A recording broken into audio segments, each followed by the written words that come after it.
Hey, I'm Sarah, and you're listening to She's Doing All Right.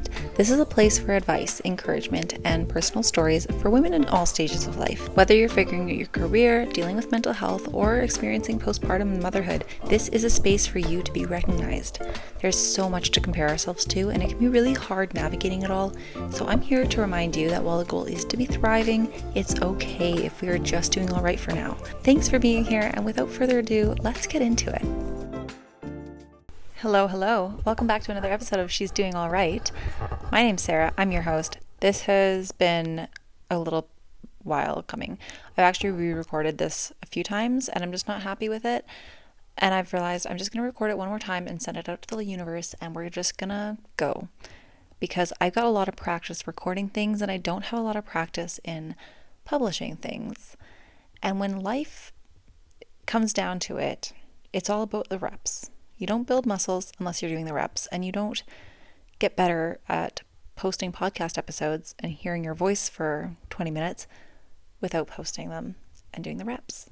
So here we are.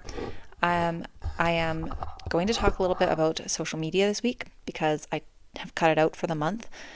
We're talking about that, the biggest losses of it, the biggest gains I've learned from it so far, and yeah, we'll just jump right in because everything else kind of spirals from that. So as of March 1st, I cut out social media off my phone. I deleted, and by okay, when I say social media, I mean Instagram and Facebook, or not Facebook, Instagram and TikTok.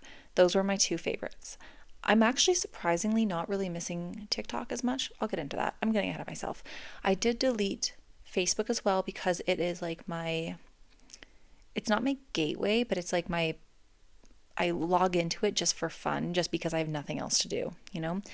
And so I got rid of that one off the app as well, or off my phone. And so far, it's been 1 week as of tomorrow, when you listen to this on Friday when it comes out.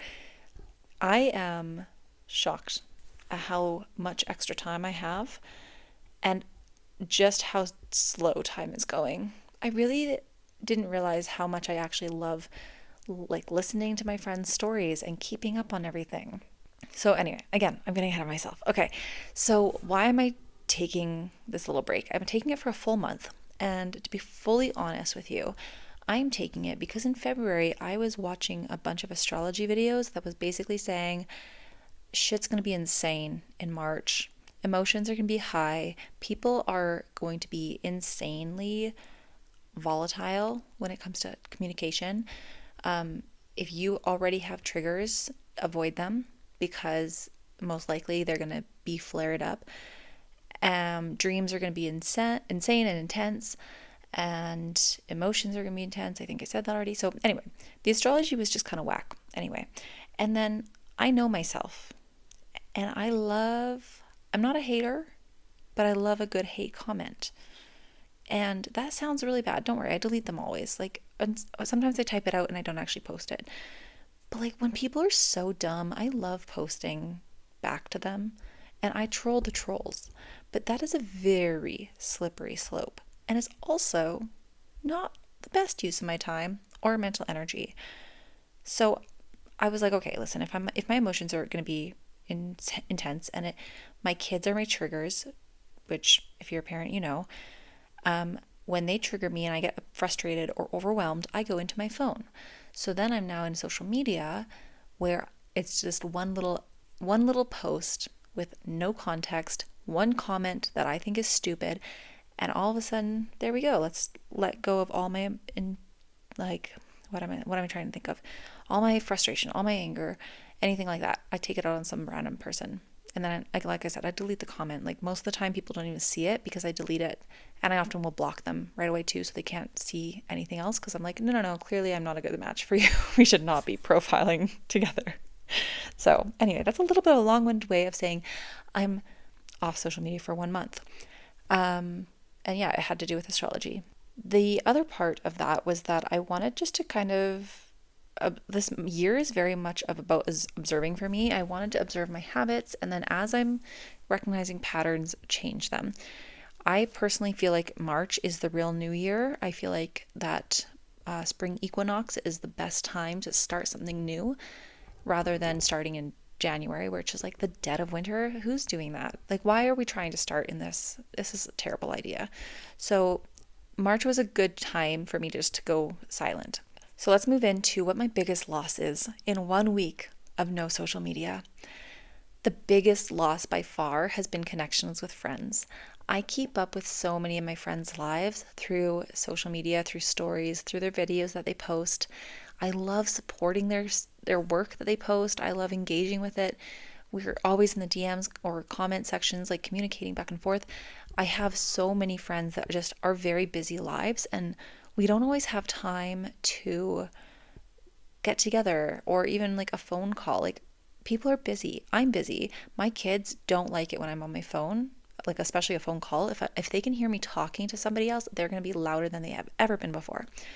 So phone calls don't always work, and we don't always have time to get together for coffee or anything. So I'm really missing the connection with my friends.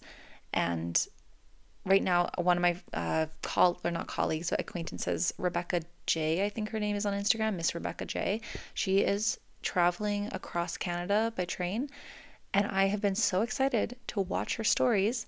And thank you to my friend Victoria, who is sending me contraband Instagram stories. She's like literally screen recording her phone and sending it to me just from Rebecca's stories, because this is such a fascinating trip. I was so excited to follow and support, and I'm going to have to go back and like engage with everything after anyway. Like, I know I'm going to do that, but I feel like I'm missing out.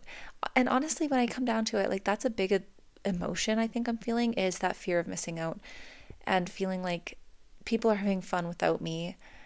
And yeah, it's a little bit sad. The other thing I'm missing is opportunities. So last night I had a facial with it's Skin by Kaylin. She's not taking new clients, but she did just start a new podcast. So if you're looking for like just like self-care podcast, I've been listening to the last 2 episodes so far.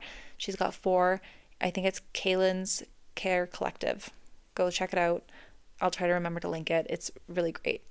Hers and Girl Dinner. I've been waiting for those 2 for this last week. So anyway, last night I had a facial with her, and I've been there multiple times, but the address I just keep on forgetting, and it's her house, so it's not on Google.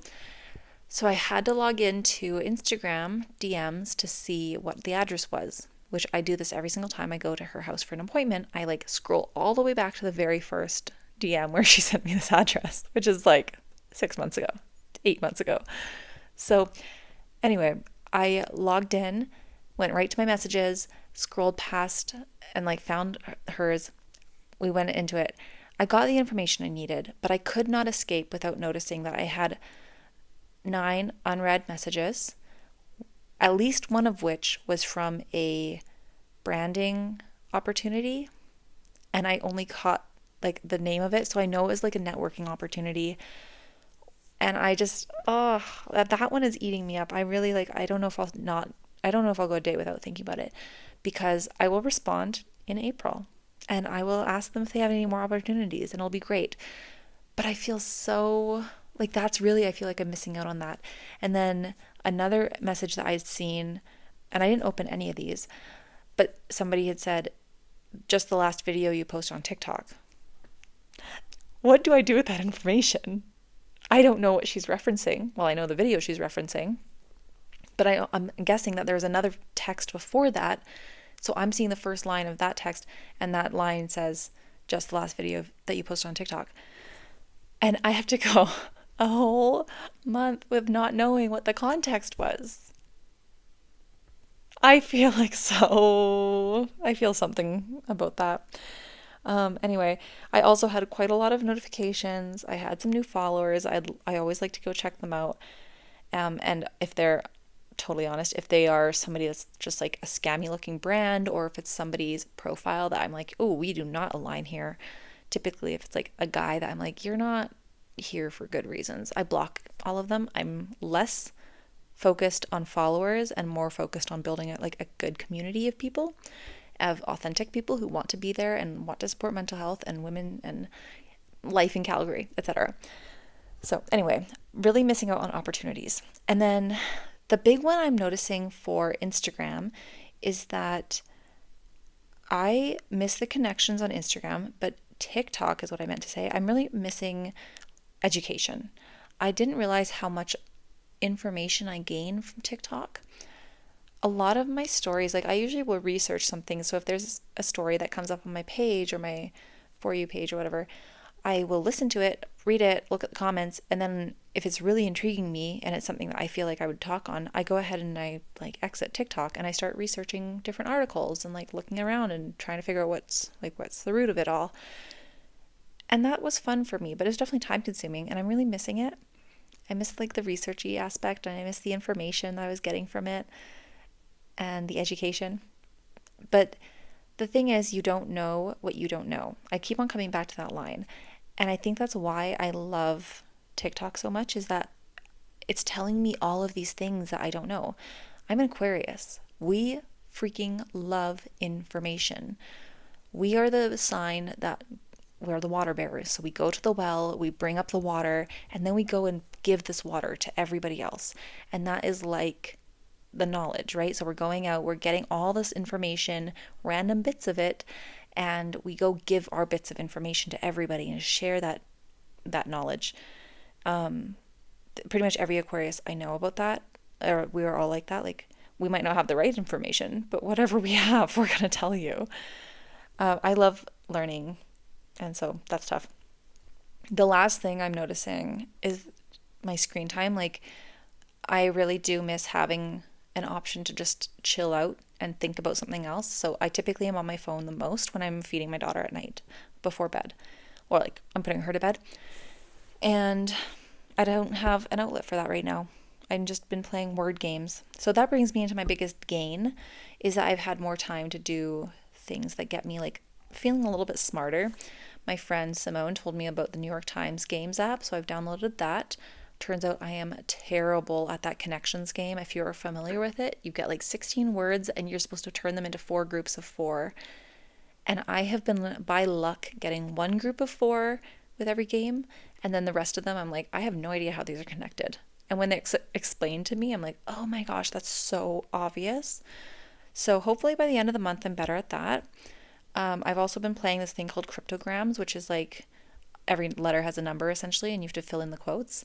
And some of them are really hard. I'm at a pretty high level now because I'm still, like, that's what I play now when I'm feeding my daughter. So, yeah, that's been a great gain, is I feel like my vocabulary is getting better. I'm reading more. I've read a couple books so far.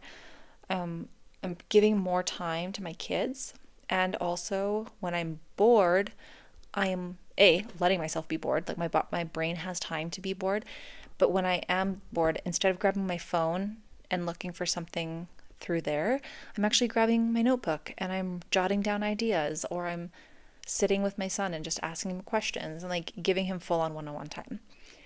I'm definitely more aware of my emotions and my kids, so I'm recognizing a little bit more of triggers and like what kind of emotions come up when I'm suddenly thinking about my phone or thinking about social media. That was kind of surprising to me, to be honest. I didn't realize that I would have so many emotions around my phone. But I definitely have noticed that I spend money and I eat or think about food and I go on my phone. Those 3 all tie in to being tired and being bored, which I'm sure stress or anxiety is somewhere in there too, but I feel like that's a secondary one. Like my root emotions are being tired or bored.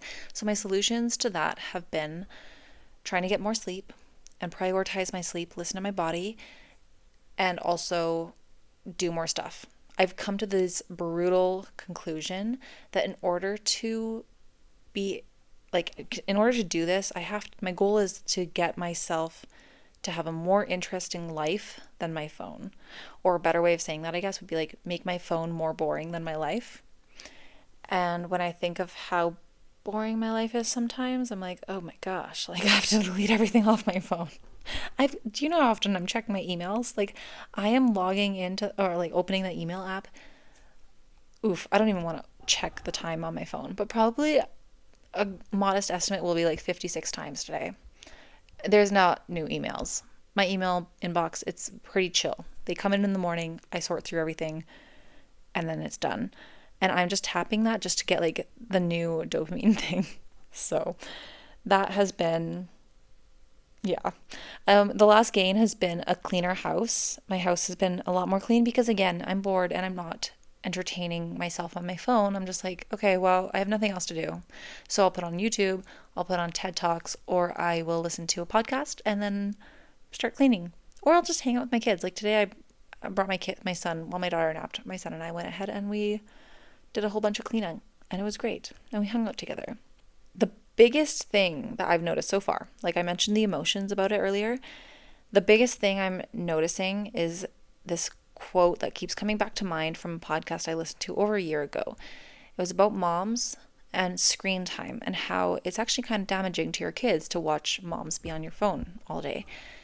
It's sending this message that the phone is more important than the kid or than time with the kid or whatever. But dads tend to come in and be the hero, and they'll still pull out their phone.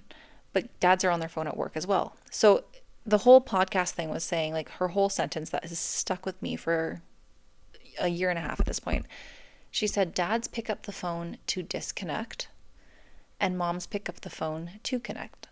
Because, that was kind of what she narrowed it down to, but it was actually just in general, men and women. Men pick up the phone to disconnect, usually from work or their environment, whatever.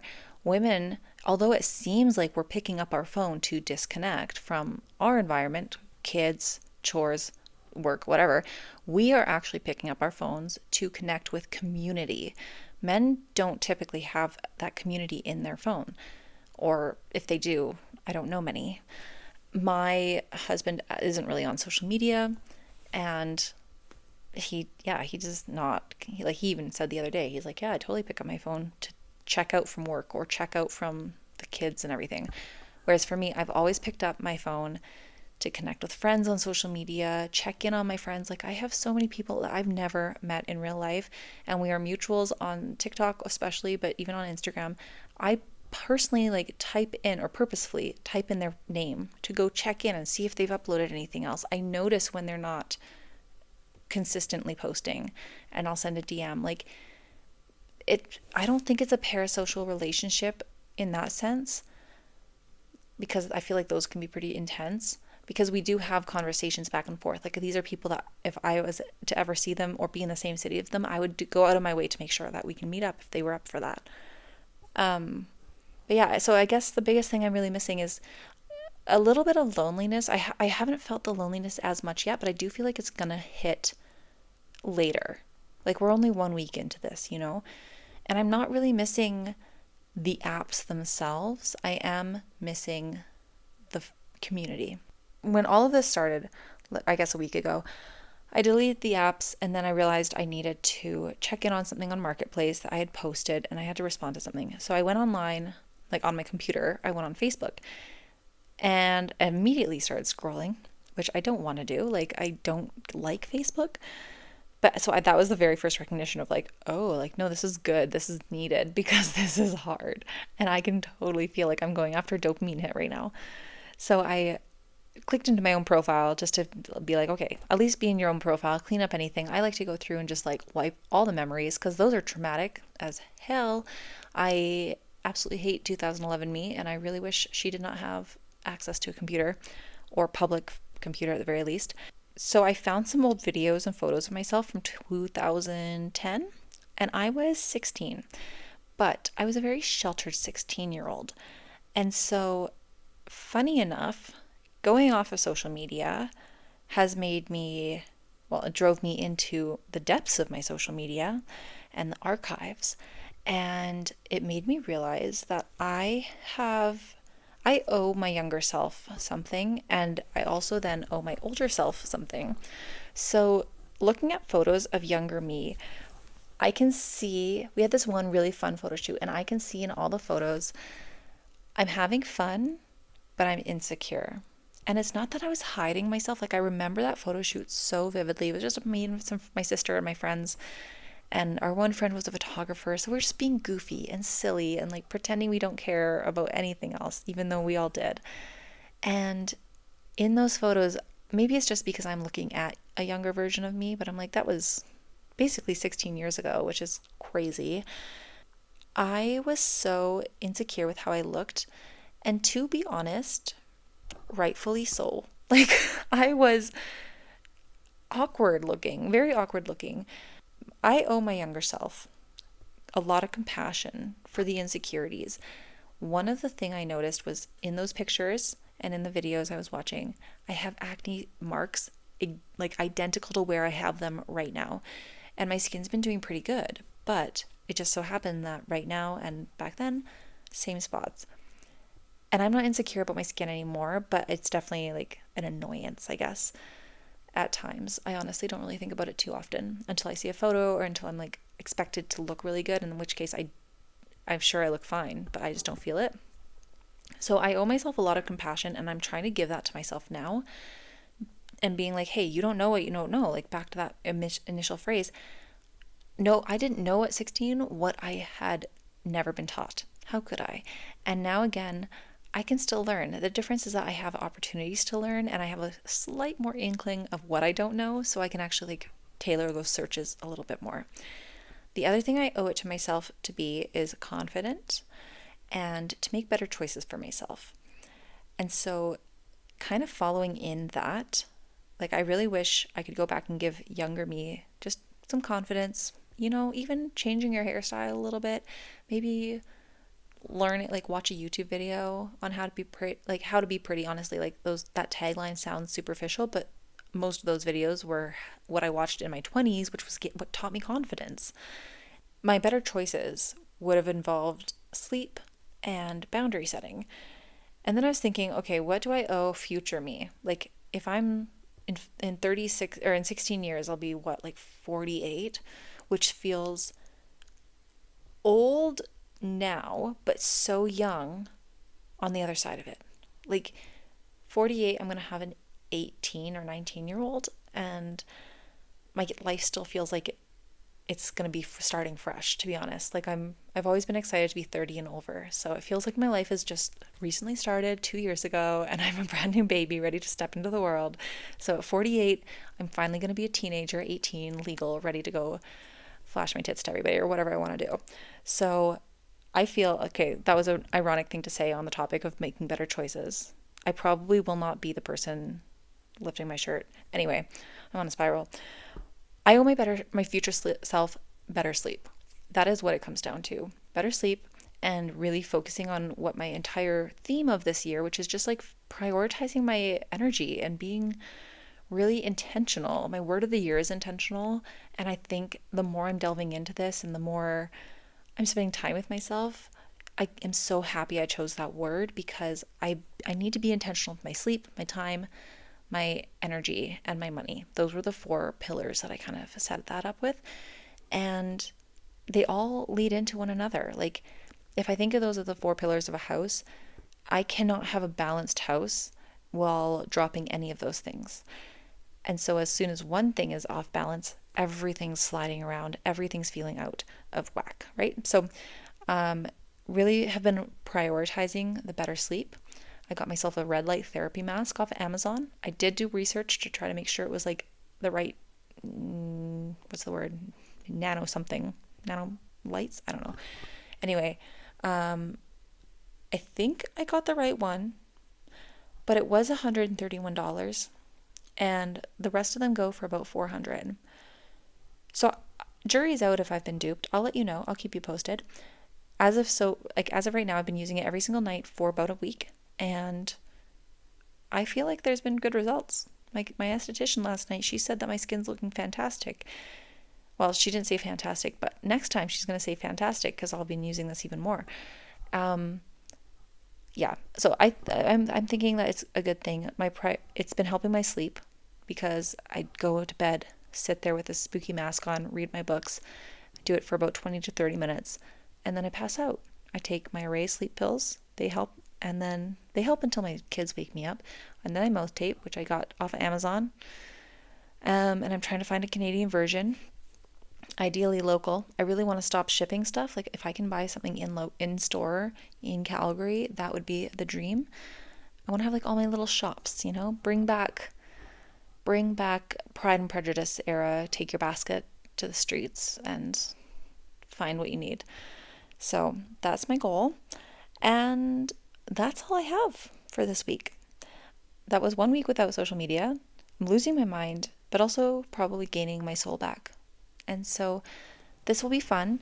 I have a few more topics I'm excited to talk about in the coming weeks. And if you have something you would like to hear about, please let me know. You can follow the podcast at She's Doing All Right on Instagram. And then you can also follow me at sarah.g.carter at Instagram and TikTok. And because you're not going to hear from me on any of those things unless you're listening to this well into April, if you have a pressing issue, call 911. But if you have a personal issue with me and you would like to talk about it, or you want me to talk about something specific, you can message me at my email. I'll put it down in the link below so it's easy. And I hope to hear from you. I think. Send me something nice. Maybe. Unless it's deserved, in which case send me something mean. I'm always down for a mean message. Oh, before I go, I'll tell you that marketplace thing that I had to sort out on Facebook. I sold a fruit bowl, a wooden fruit bowl. I posted a video of this fruit bowl and I charged $10 for it. It's like a full-on wooden, made in Canada, beautiful bowl. I thrifted it many years ago, but I thrifted a new one. And I wanted to get rid of this, posted it, photos, video, everything about the condition, $10. This woman e-transferred me the money, came and picked it up, put it in her car, I guess. The next day, over 24 hours later, I got this email. Hold on, I'm pulling it up because it was the most insane email. It's honestly not that bad, but it's a little bit crazy. Okay, please hold. Okay, I can't find it, unfortunately, so I definitely deleted it. Anyway, she messaged me 24 hours or more, over 24 hours later saying, I am so upset. I feel I've been robbed. I hope you will return the money and I will give you your bowl back because I purchased it and you knew it was broken and you tried to hide that. And you should be ashamed of yourself. You are not Canadian. I would never see a Canadian act like this. I am so upset. I hope you will do the right thing and return my $10. And I said, ma'am, what? I posted a video of the condition of the bowl, and then, which was perfectly fine, and then I handed it back to you, and you looked at the bowl, and then I don't know what happened from there, but what a wild email. Very accusatory. She accused me of something else after as well in the second email, and I don't remember what it was, but it was enough that I could laugh at it, but also I was like, okay, block and delete, which is also probably why I don't have her emails anymore. So if you would like to also send me some mean emails, I don't have a bowl for you, but I'd love to read your hatred, I suppose. Anyway, I'm going to go because I'm rambling and I need water. But thanks for listening. If you're still here, let me know if you're doing a social media break or don't, but we can reconvene in April and we can go from there. Do me a favor before you go though. Can you just run and find a mirror, check it out, and then look at the woman inside and say, hey, she's doing all right. We're going to be fine. Love you. See you soon. Bye.